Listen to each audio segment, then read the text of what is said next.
Всем привет! Вы на канале Мы из Краснодара. Меня зовут Кирюха. Ребята, в Краснодаре, конечно, зимы теплые. Ну, правда, вот тут снег выпал у нас. Да у вас, наверное, тоже выпал. Угу. Сегодня 13 января. Вот стопудово, наверное, выпал. Ну, в общем, смысл не в этом. Смысл в том, что надо как-то обогреваться. И мы решили поставить кондиционер. Ну, все же говорят, кондиционером только можно охлаждать. Не, можно еще и обогреваться. Есть инверторные. И вот сегодня мы с вами рассмотрим один из них от компании Dexp. Внутрянка у него вся от крутой компании Midea. Это такой очень крупный завод, который поставляет очень много всяких разных запчастей для других брендов. Ну и вот мы его решили приобрести. Взяли мы 12-й кондей. Инверторный, он с функцией обогрева, охлаждения, осушения и всего остального. Сниматься ролик будет очень долго, наверное, потому что в разные такие в погодных условиях он будет. Но так или иначе, смотрите. Всю правду расскажу. Ничего не утаю.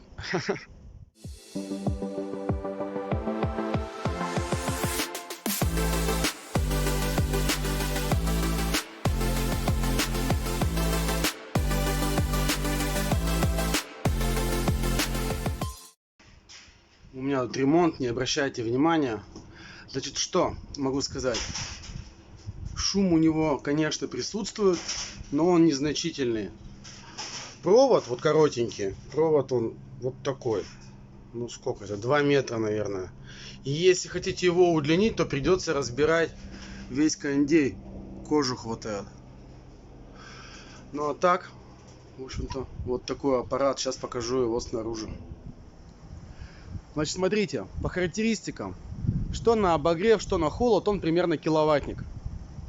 Функцию осушения я еще не пробовал, потому что мы взяли его осенью, и, наверное, в этом нет смысла пока было. Обогрев, он справляется. 3 комнаты и туалет, он полностью прогревает. До температуры где-то примерно, если ставим на 30-очку, ну где-то примерно 25-26 в доме держится. Что еще интересного? У него есть функция разморозки.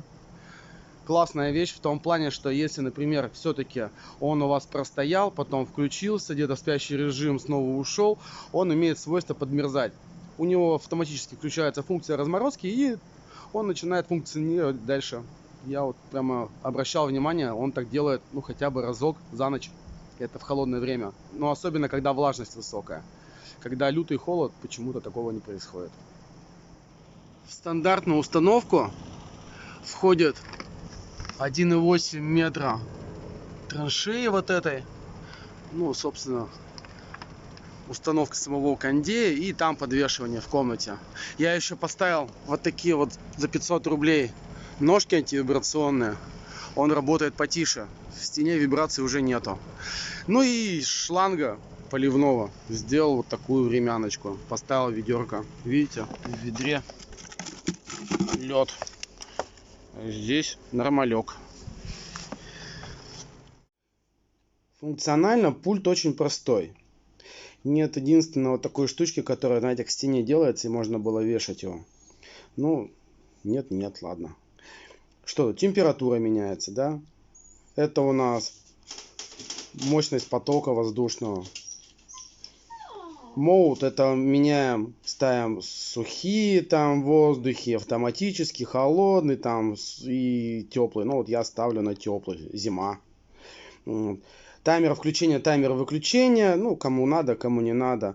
Это различные режимы для того, чтобы у вас могли сопла двигаться, как вам надо, больше, меньше. LED это чтобы подсветка включалась, на кондиционере выключалась. Режим сна, он такой в тихий режим переходит. И турбо, он как сумасшедший работает. Вот такой пультик. Говорят, еще в клавиши светятся ночью. Не знаю, ничего не светится ночью. По пульту были такие там нюансы. Пишут, что он не работает, надо тыкать в него. Ну, да, если вот так вот смотреть, то он, конечно, тыкаться не будет. Ну, стоит хотя бы немножко направить, и все, он срабатывает. Поэтому, не знаю, вы же не будете из-за угла как-то им пользоваться. Будете подошли, включили. Поэтому работает. Вот так. Этот видеообзор я дольше всех снимаю. Ну, в общем, смотрите, сегодня был дождь, ливень.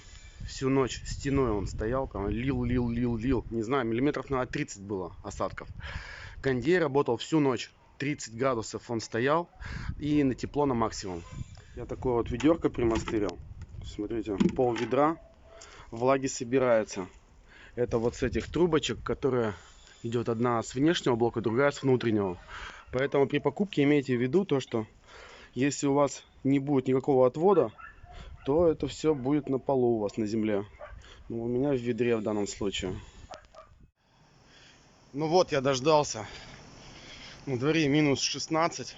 Ух, холодно. В Краснодарском крае 16 градусов. Это очень холодно.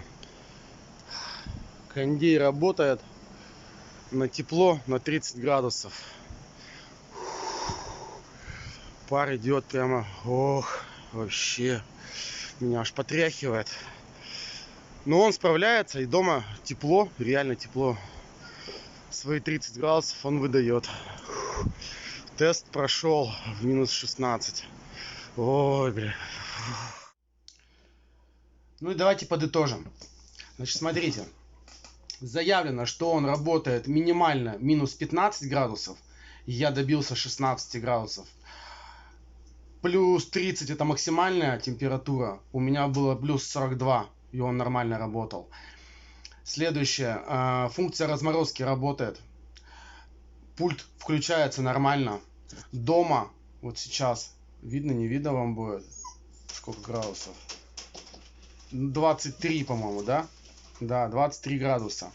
23 градуса, при том, что поставил я на 30 градусов и мощность максимальную врубил. По отдуву вот этого.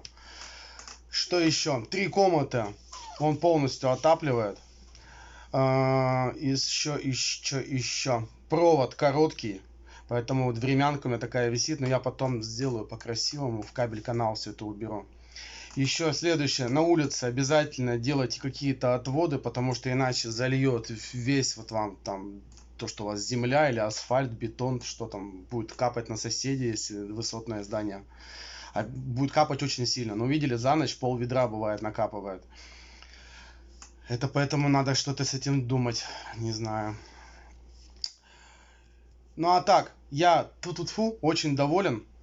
Прямо вот рекомендую. Я его покупал, правда, за 27 тысяч рублей, а сейчас он стоит 22 по акции. Представляете себе, да? Вот это я прогадал. Пятак денег. Ну, что поделать. Ну, ничего. Ну, а так, рекомендую. Нормальный аппарат. Стоит своих денег. Не надо там вкладываться и покупать какие-нибудь там Haier или LG или Hitachi. Может быть, конечно, они и лучше. Ну, мне не с чем сравнивать. Я говорю, как есть. Все.